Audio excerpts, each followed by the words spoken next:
PDB per kapita sama dengan gaji per kapita? Mari kita bahas. Sebelum membahas PDB per kapita, pertama mari kita mengenal apa itu produk domestik bruto atau PDB.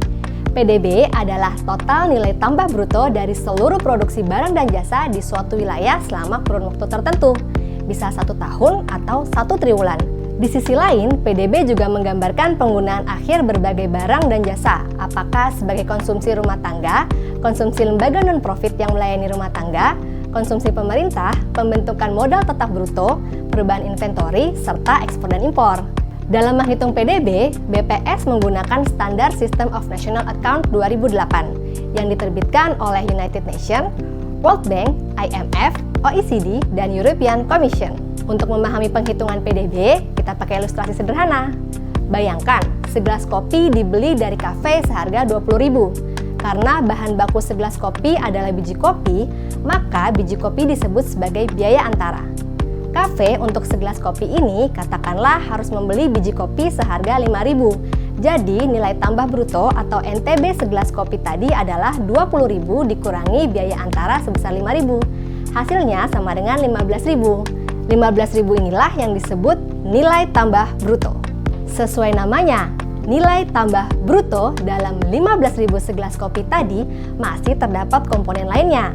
Di antaranya keuntungan usaha, gaji upah pegawai, pajak lainnya atas produksi, dan biaya penyusutan.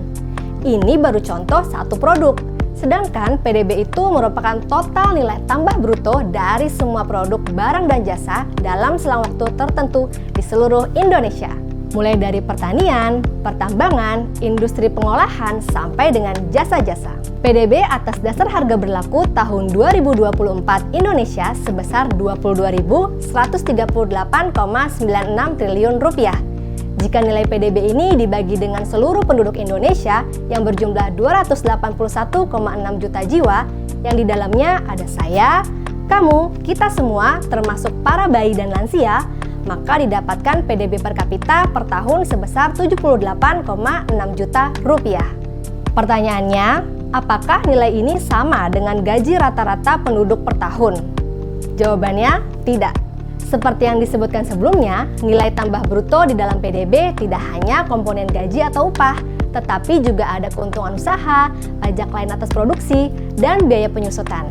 Nilai tambah bruto dihitung dari seluruh sektor ekonomi di Indonesia, bukan hanya pada lingkup rumah tangga. Jadi, PDB mengukur nilai tambah bruto dari total aktivitas perekonomian suatu negara. Sedangkan PDB per kapita untuk melihat perbandingan perekonomian antar negara dengan mempertimbangkan jumlah penduduk. Menurut System of National Account 2008, penghitungan PDB per kapita diperlukan untuk mengetahui perubahan nilai PDB dengan mempertimbangkan pertumbuhan penduduk suatu negara. Bisa saja negara yang nilai PDB-nya meningkat namun pertumbuhan penduduknya lebih cepat, maka PDB per kapitanya justru menurun. Atau sebaliknya, negara yang PDB-nya hanya sedikit meningkat tetapi pertumbuhan penduduknya melambat, maka PDB per kapitanya justru meningkat. Sederhananya, kafe yang keuntungannya 100 juta dengan 10 orang karyawan tentu berbeda dong dengan kafe yang nilai keuntungannya sama tapi pegawainya hanya 5 orang. Sekian penjelasan tentang PDB. Sudah lebih paham kan kalau PDB per kapita itu berbeda ya dengan gaji rata-rata penduduk? Share dan sebarkan informasi ini sebanyak-banyaknya.